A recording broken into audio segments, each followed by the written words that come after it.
Zero, one. Let's get started. Hello, everyone. I'm Angelina Mojica, wishing you a good day, good vibes, and this is your Good Morning Minute.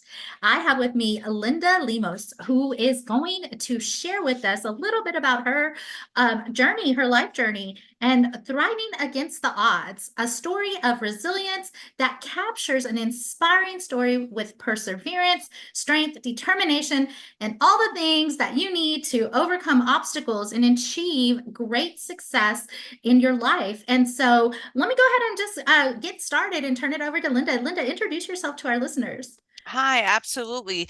First of all, I am honored and humbled to be a guest on your show.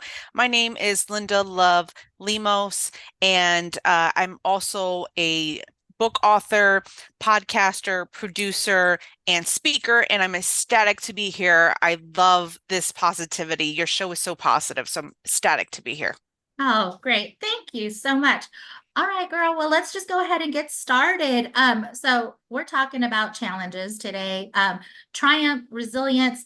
So help me understand, where do you come from, Linda? What specific odds or challenges did you have to face in your life journey? What a great question. Well, first and foremost, I am first generation immigrant, first generation American here in the United States. So my parents immigrated from Uruguay in South America. And it's been very challenging because it's learning the language, learning the English language, also learning the culture, which is also a challenge in itself, as many first generation Americans have to go through. I'm also the first generation in my family to attend college. Yeah, it was very challenging. High school was challenging. We were talking before I was on the show, and we were saying it's amazing how anyone survives high school between the high school drama, the cliques, the bad grades, the good grades, the permission, trying to have a social life and get permission sometimes from parents if you have strict parents, like to go Mhm. out. Oh, and then wrap that up with hormones, and it's an absolute mess. I definitely can understand for sure. And I don't know how young ladies survive their adolescent years. It really is kind of a journey Mhm. within itself, a coming to age kind of story for reals. So in your journey, I mean, you're telling us you already have cards stacked against you. I'm hearing first generation, Yes. Hmm. having to embrace a new culture. How how difficult, or just even not so much difficult, but like in your daily life as you're walking through this journey, what were some of the impacts that you faced? Oh, absolutely. I've definitely always felt different from the rest of the students Mhm, or the mhm, rest of my peers. Also because my parents had four of us and they didn't have money for babysitters. It was non-existent. So my mhm, parents did what any other parent would do, and actually was very typical in that era in the 80s, to bring your kids to work. So I would go to work with them. And they cleaned movie theaters, they cleaned offices, and I would go to work with them, but I would also help them, like, and help pick up paper cups on in the movie theaters. Um, and that was challenging. I mean, for me as a kid, it was like, okay, I'm just helping mom, but it was challenging. We'd get home late, and then we'd have 4 to 5 hours to go to sleep, and then I have to be up so mm, she could take me to school. mhm, They also did newspaper routes, and we'd go with them. Me and my three older brothers would go with them to do newspaper routes back in the day. And we had a station wagon, and we'd all climbed back there, and they had a reverse seat. So it was kind of cool. So this was me as a kid just throwing newspapers out the back of the station wagon. So school was very challenging for me, and it always felt like an obligation, and I didn't understand that it could actually be a career. mhm, Like it didn't click until like high school for me. Um, I attended a high school that was very affluent, and I had wonderful friends there that I'm still friends with today. However, it was challenging and disappointing for me because I didn't know what options I had at that moment. All I knew was that my parents struggled to pay rent and to pay mortgage and to put a roof over our heads. I saw my other fellow classmates and friends go to like Harvard University and have Yeah. brand new cars that their parents would gift them. I didn't have Mhm. any of that. Actually, I got my first job with my actual paycheck with like a name that was just me, not the whole family. Uh-huh. Was when I was 13, well, 14. 13, I got the job, but he's my manager at the grocery store said I was too young to have a job. So he's like, but I'm like, I really want this job. So I convinced him. I was like, can I just come once a week and just train and just be like an apprentice, and you don't have to pay me. And then when I turn my age, when I turn 14, I already know what I'm doing. And I guess I sold him on that. So he took me at 13 at the grocery store, and I just did whatever they told me to do, stock shelves, bag groceries. I walked to and from school. So that was very challenging. Any monies I had, for my outfits or back to school was all me because my parents really just couldn't afford it. Yeah. But I'm thankful for that. I had a huge argument with my dad. I was 13 and I needed new sneakers because the sneakers I had holes in them. And I said, Mhm. everyone's laughing at me. Like, no one wants to include me. And I look different from everyone else. And my clothes look a little ragged. They're not in style. They're not designer stuff. Um, and I got very upset with him. He's like, I cannot get you Nike sneakers. So then I skipped school the next day. I don't recommend people skipping school, but anyhow, Mhm. I skipped school the next day, went to the local, um, around the corner, 5 minutes. It was like a 15-minute walk. It was about a mile away. I saw that there was a huge mall and outskirt malls and those type of mall establishment. Mhm. And I went in, saw the sign, and applied, and that's how I started my first job. And I worked a lot. I worked like 10 I think they started me like 10 hours a week. But by the time I was 17, I moved on from the grocery store and then worked at Macy's. Shout out to Macy's. I was like one of the last ones they hired that was a teenager. Wow. But I loved it at Macy's because I got $7 an hour plus commission. So Mhm. there were moments where I was making 10 or $12 an hour and I was able to afford clothes. And I went on to work for them for about 4 years, 4.5 years. And I actually modeled for them as well. They needed models. It was like a mall runway type of thing. And Okay. they were like, yeah, Macy's, we're gonna feature our newest clothes for the falls. And I was like, okay, does it pay? They're like, no, we don't pay you because you're an employee, but you get free clothes. I was like, sign me up, I'll model. Uh-huh. Uh-huh. You're like, say less. Let's Yeah. do this. Yes. And then I got to pick out an outfit and it was so expensive. I picked out like Tommy Hilfiger because I was like, hey, if they're gonna get me for free, I'm gonna pick out like the most expensive thing that I could find or whatever. And Uh-huh. there I was, head to toe, Tommy Hilfiger outfit. Look at you. Wow. And so I am so impressed. Like Yeah. the hustle was definitely a skill set that your parents kind of passed down generationally.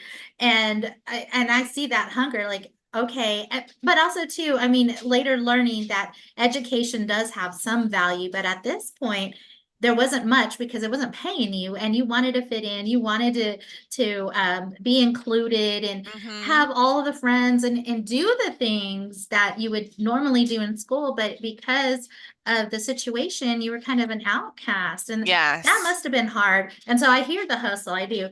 Um, and so let's focus a little bit on that resilience. What were some of the things that you saw within yourself that kind of helped you be resilient when you were going through these obstacles? Obviously, hustling, but what else? What Oh, else? as a kid, I used to hang out with the Belleville Noor kids, and they were Uh-huh. Argentinian, and it was just boys. It was always me and the boys because I grew up kind of like a tomboy.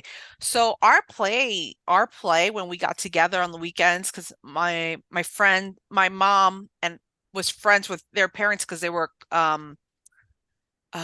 co-workers at work. So our play as kids was, how are we going to make money today? So we used to like grab, bottles of water and just sell them on the street for $2. We go Christmas caroling for money around the neighborhood, around Belleville for money. So for us, it was always a play. It was always a play of, oh, we're gonna make a lemonade stand. It was always, we'd even knock neighbors' Mhm. doors and be like, do you need any help with anything? Do you want your garbage taken out? Like, but that was the spirit, and I don't see that spirit anymore in this generation. I think we've Mhm. babied them so much. I'm a mentor right now, and resilience is built through hard times. You have Mhm. to accept the hard time, accept the challenge, and I think a lot of people don't want to go through challenges, but challenges and hard times make you stronger, and it makes you wiser. And the more hard times you get through and that you have, what it does is that it's a problem. You're going to learn how to solve the problem, and you're going to learn how to Mhm. solve the problem faster as well. But when you shy away from it and you buckle under stress, or you buckle under the challenge, you just don't grow. And it's also a mentality thing. It's all about, Mhm. Joyce Myers has a book out that says that your mind is a battlefield. We all Mhm. have a battlefield in our mind. We all have these negative emotions or these negative thoughts that come into our heads. First and Mhm. foremost, we have to acknowledge it. Could it be psychological? Absolutely. Could it also be spiritual? Per Joyce Myers, the pastor and book Mhm. author, it could be Mhm. spiritual as well. And with that said, I never had in my mind that I'm not going to get this job, or I'm not going to go to school. Being a Mhm. high school, I dropped out of high school. It Mhm. became too much. I was trying, but how the school was set up, the school and the system was not set up for a student like me. Mhm. Mhm. They taught too slowly. I was gifted and talented all through elementary school. And when I moved, I lost the gifted and talented program. I like to learn. I like to learn quickly. Do not waste my time. I don't have it. Mhm. I lose Mhm. interest. And there's a Mhm. lot of different learning patterns and learning habits that so many students and so many people have. Not everyone can learn in the same way. And luckily, though, I did drop out of high school, but then I learned that there was a night school right next, two doors down from where I was dropping out of. Mhm. Because at night, it became a night school. And I was able in 1 year to finish up high school. And that was a struggle. And I felt like a failure. When I was dropping out, I felt like a failure because I knew I had already been working 13, like since 13. I'm 17, so a couple years under my belt working. And I knew without a high school diploma that I was going to get, what was my future without a high school diploma? Like I Mhm. know at least I needed the high school diploma.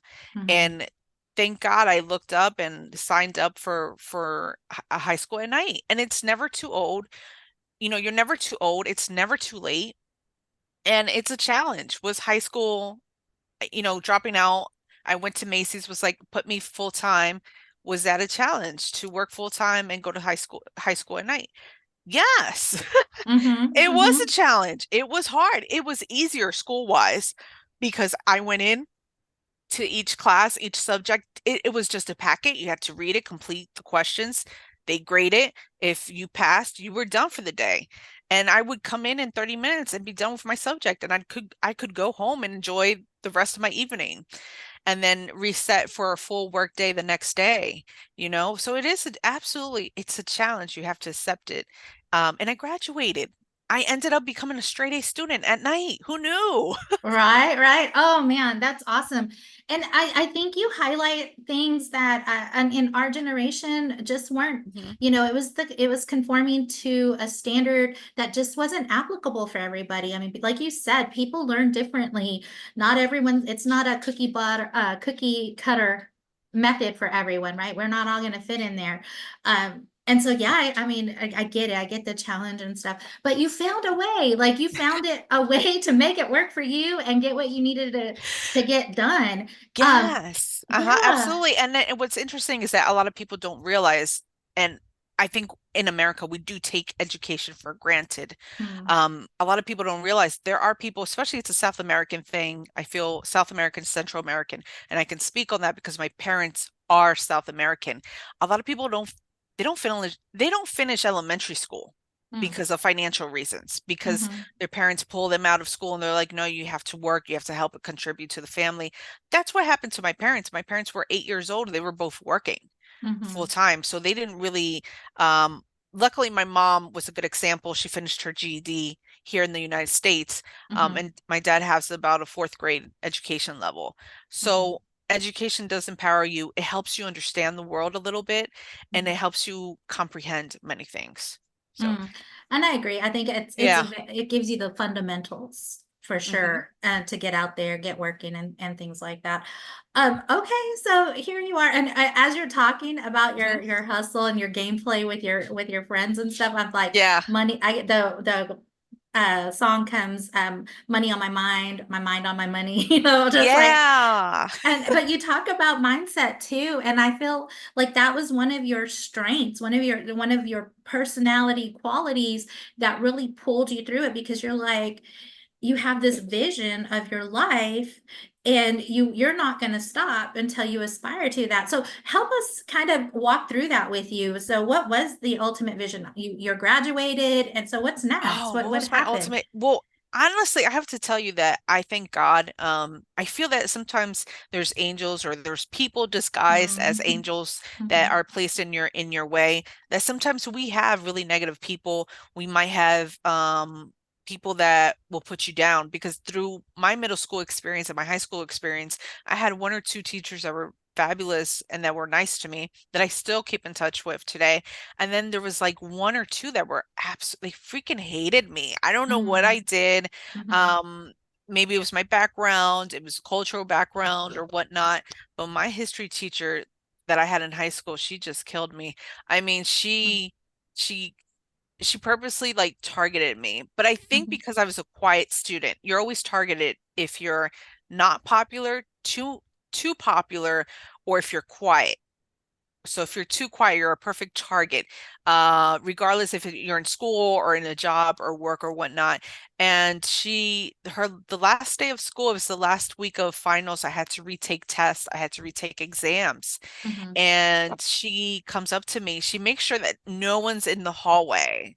And she mhm. comes up to me and she says to me, right to my locker as I was like cleaning out my locker. She said, I just wanted to let you know that I failed you. So I know that you're not going to pass high school. And what are you going to do for the rest of your life? Are you just you're going to work at Macy's for the rest of your life? Wow. Yeah. So that was Wow. this is before I dropped out. So that was Mhm, very devastating because had I not dropped out, it would have taken me like 2 more years to finish. And I mhm, was like, I want to be of age and I'll be like 22 or whatever. I don't want to mhm, be 25 and still in high school or whatever. So that was very devastating. And I really exhibited emotional control at that moment because, when you say something like that, it's very disheartening, but you don't never know what a student's response could be. A student's response could be to hit you or to, you know what I mean? But I didn't. I slammed my locker doors shut. And I told that history teacher that I was going to finish high school and that I would make so much more money than she would have ever dreamed of. Good for you. Good for Fast you. forward, it came true. There you go. There you go. And that, we think of our triumphs, and Yeah. it really, I mean, sometimes, like you said, people are Hmm. intentionally placed before you to challenge you and even to help you grow and stuff. So talk a little bit about some of the supports that you had either within your family or your social networks that helped you continue to move on, because we all need somebody saying, keep going girl, you're doing good. Let's, don't give up. You got it. Absolutely. My first was, and I would call her my little angel. Her name was Miss Marie. She's probably passed on because she was older back then, and she was my counselor for adult night school. So night school had their counselors as well. And she calls me and she's like, "You're about to finish school in like 2 or 3 months. So I think you need to start thinking about college." And I was like looking at her like she's insane because mind you, my parents fourth only have fourth grade education. Uh-huh. College for me, I'm thinking college is only for upper middle class or rich students. And I'm thinking in my head that you have to have like money like this in a pile and you have to submit it to the school, like and that's what I'm thinking. You bring a huge money bag and you just hand them over the money. Don't all schools wish they had that? But anyhow, Right. that's what I knew because you don't know if you're not educated, no one guides you, no one teaches you. And I was like, I don't know what you're talking about. I have a job, I work at Macy's, I'm fine because that was the background that I was coming from. That's what my parents taught me. You grab whatever job that you can get, and you're just happy and grateful that you have a job. Mm. Um, so when my guidance counselor, Miss Marie, was like, Linda, you should go to college. I was like, what are you talking about?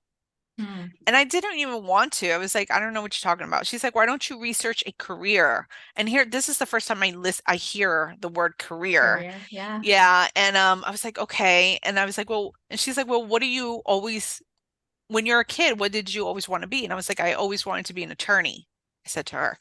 But, as I grew up, I realized that would be impossible because of finances and family finances. Hmm. And she's like, okay, well, just look it up. Maybe there's something close to it or something like that. So I researched and I found Berkeley College and I found paralegal studies and that it was an assistant to an attorney and that the salary at that time was like 40,000 a year, which back then was like, oh my Yeah. God, that's so much money Yeah. because it was like twice the amount I was making in retail. Hmm. Everyone Hmm. knows if you've worked in retail, it's not the highest paying job. Nope. Whew. So I was like, wow, okay, shoot, this is nice. Okay, and I'm thinking I'm gonna buy a house, I'm gonna buy a car. Oh my God, mom can go shopping. I'm gonna take mom shopping and all that stuff. Uh-huh. So I was like, okay. And then I realized that in 18 months, I could actually have a career. I could graduate, have an associate's degree, graduate, and have a career that pays, twice the amount. And so I go up to Miss Marie. I was so nervous. I couldn't even finish the application. I really couldn't. I didn't even know what to write.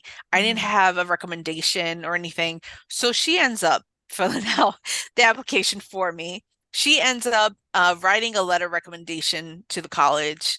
And then a month later, Berkeley College sends her a letter stating that I had been accepted into the college. And I was like, Hmm. okay, great, sign me up. And then I just had to do a remedial class in the summer for math. But other than that, it was 18 months and it was hard. It was very hard. I was crazy to think I could go to college. It was very expensive. There were days where I had no gas in the car Hmm. at all. I Hmm. was literally driving to the college campus on fumes.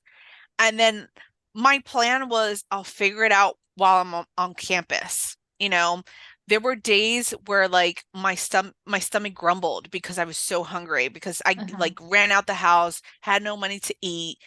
But luckily my support system at that time were my college Hmm. friends, two Hmm. girls that were absolutely just excellent. We were each other's support system. Um, One of them would need a ride, so I'd give them a ride, but she'd give me gas money. If we all needed to eat, we'd all put in $2, $3 each so we could go to Taco Bell so we could share a meal. It was Uh-huh. just great. It's amazing when you're young and you can eat junk food and you don't gain a pound. And you're also Right. sharing you're sharing the meal, so you're sharing the calories. So Hmm. I mean, it was good. And then I'd also have to share a book because yes, I had some financial aid, but because I worked full time, my Hmm. parents had jobs, I got into that weird financial status where they covered some, but I still had to pay like 2 grand every 3 months, which at that Wow. moment, 2 grand was a lot. I didn't make that Uh-huh. in a month. So that was a Yeah. lot. And how did I get by? I pawned every piece of gold jewelry I ever had. The Wow. pawn shops all knew me. And I would go and be honest, be like, I'm trying to buy a book. It's $65. Can I get anything close to it for this ring? Can I Uh-huh. get anything close to it? Me and my friends would go to the mall and we'd fill out surveys. And at Uh-huh. that time, there was a survey company and they'd pay us 10 and 15 and $20 to fill out a survey. What else did I do? I'd sell textbooks to the other students. Like if I was done, I'd resell it, but cheaper than the bookstore. So I was the bookstore's competition a little bit. What else did I do? I worked at Bloomingdale's at that time. I moved up to Bloomingdale's. And then oh, I also did taxes. I was a tax preparer for the students Okay. because Yeah. it was easy. It was Uh-huh. easy. You have a program and they wanted to get their taxes done, but they're all part-time. They don't have $200 to get their taxes done. Mm-hmm. And Mm-hmm. I charge them like $30. I'm like, here you go. Make sure you get your credit, student credit here. You're going to get $1,500 back. It's great. And I had my own little tax preparer ID. And that's actually how I got my nickname, Love. I got it at Berkeley College because I was everyone's like info center. What do you need? What do you need done? That is awesome. And you go, I mean, I'm sure there's students out there that are going through those same things and going, wow, I don't think of that. But it's amazing because you have this open mind concept like, okay, this is the challenge. I need this. I need $50, whatever, Yeah, $2,000. Um, okay. So let's start making that happen. And it wasn't so much because some people will see, oh, $2,000. I might as well just drop out right now. Can't do it. right. But you saw it as like a true challenge. Okay, I can get $2,000. That's the goal. Let's make it happen.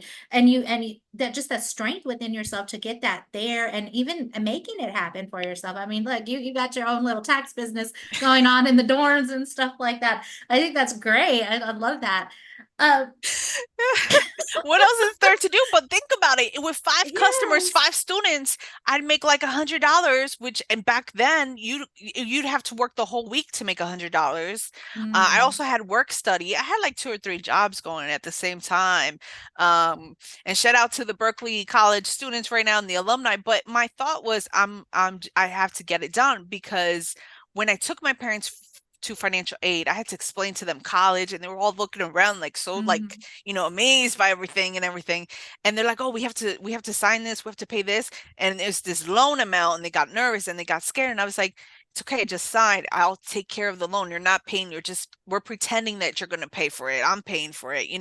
yeah. And I started to cry and was like, you don't understand. I want to get out of minimum wage.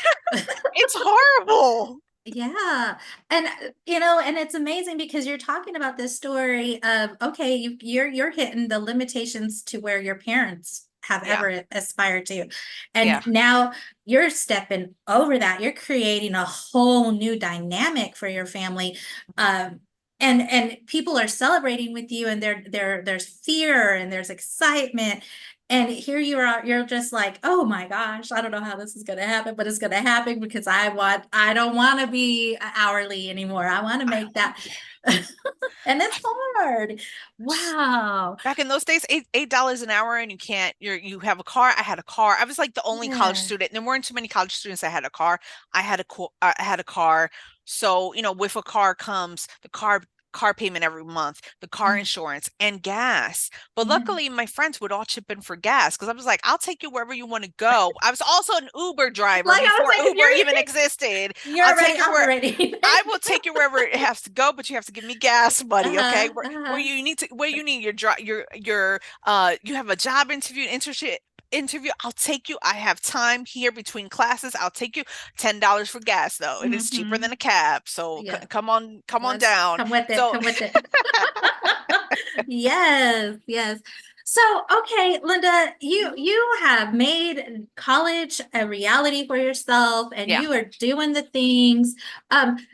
So what's next? What's next for you? Where are you at now and what can we look forward to seeing in the What near future? what am I now? Okay, so now I'm finishing up my second master's degree You go. at the George Washington University, which is a prestigious university in Washington, D.C. Uh-huh. I am a book author. I'm working on my third book, which will be about my life and my career and a little bit about the story that I just told today. Mhm. I have a presentation next month that Berkeley College has established a book event for me. So I will be presenting both of my books as well as doing a book signing as well, which I will send you the link to and the Sure, yeah. advertisement for that. And what am I doing? Well, I'm right now I'm a consultant, I'm a speaker, and I'm a book author. And I have like 5 or 6 jobs going at the same time. You have learned there is multiple sources of income for You sure. have to. Hey, Yes. if one of my employers say, "Hey, we don't want you anymore," I'll be like, "That's fine. I'll just write another book. I'll be back." Mhm. Ain't no thing. That Yeah. is fun. That is fun. Okay, so what advice would you give someone that may be in a similar situation? This is a great question because right now I'm a mentor and I have mentees, and I'm Mhm. like, I understand that college is a challenge, but you have to show up and you have to get through it. You know, Mhm. if you have enough fire in your heart, there is no and there is no failure. You can't fail. All you can do is win because you already put that in your mindset. All I'm going to do is win, no matter how hard it gets. I'm going to win. I'm going to graduate. You know, it might take another semester or whatnot, but I'm going to get it done. And when you have that mindset, everything and anything is Mhm. possible. The Mhm. sky is the limit. And just a quick story. It's funny. After one of my second internship that I did when I was still at Berkeley College, I did at Atlantic Records at Warner Music Group. Okay. And guess who I was in the elevator with? Could you guess? No, I can't. Okay. Tell me, just tell me. Tommy Hilfiger. Oh Tommy my Hilfiger. gosh. Wow. Okay. Yeah, so I got to meet him, and here I am, and I'm an intern there, and I don't have the best clothes. I'm trying to pull like nice clothes between like retail and like Uh-huh. thrift store, and just mixing it up and making it look corporate and making it look like office, right? And making it Uh-huh. look nice. And I have this wool coat that I bought at a thrift store that was fabulous, by the way, like new. It was like new. And Uh-huh. Tommy Hilfiger is sitting like he's in the elevator with me, and I'm like, I know that it's him. I'm ecstatic because I love fashion, right? And Uh-huh. little old me was like, oh my God, is this really my life? Like, pinch me right now. Like, I can't believe I'm in the elevator with him. So we have a conversation, and I'm like, oh, hi, Tommy. I love your collection. I love your work. You know, just something like that, just to break the ice. And this Uh-huh. is called the infamous elevator pitch, right? To see if you can Uh-huh. sell yourself. There And you go. Yeah. he was like, it's so cold out there. The weather's changing like all the time. It's ridiculous. And he's like looking at my coat, and I'm like, oh, no, what's wrong with my coat? You know, because in my head, I'm like, this is thrift store, Uh-huh. like, does he think it's raggedy or something? Like, what, because it was a unisex coat. So technically, I'm wearing a male long wool coat, but it's Uh-huh. for men. But hey, whatever, it's a coat. I'm wearing it. And Right. he's like, I love your coat. I think it's fabulous. Where did you get it? And I was like, thrift store. And then I exited and went to my station at work there. Girl, you probably gave him some inspiration for sure. Oh, that is awesome. That's such an awesome story. Hey, Uh-huh. Linda. Okay, Yeah. so if our listeners wanted to get in contact with you outside of this podcast, how can they do so? Oh, absolutely. They can find me on LinkedIn. I am Linda Lemos on LinkedIn. I'm also on YouTube. I have my YouTube channel, and you can find me under Linda Lemos. And on Facebook, I'm Linda Love Talks, and you can find me there. All right. Well, you heard it here, everyone. Linda Lemos, and I can't wait to see what else comes popping up in the near future. All right, everyone. I want to thank you for listening. Like always, I am Angelina Mojica, your life coach, sending you much love, much peace, many blessings.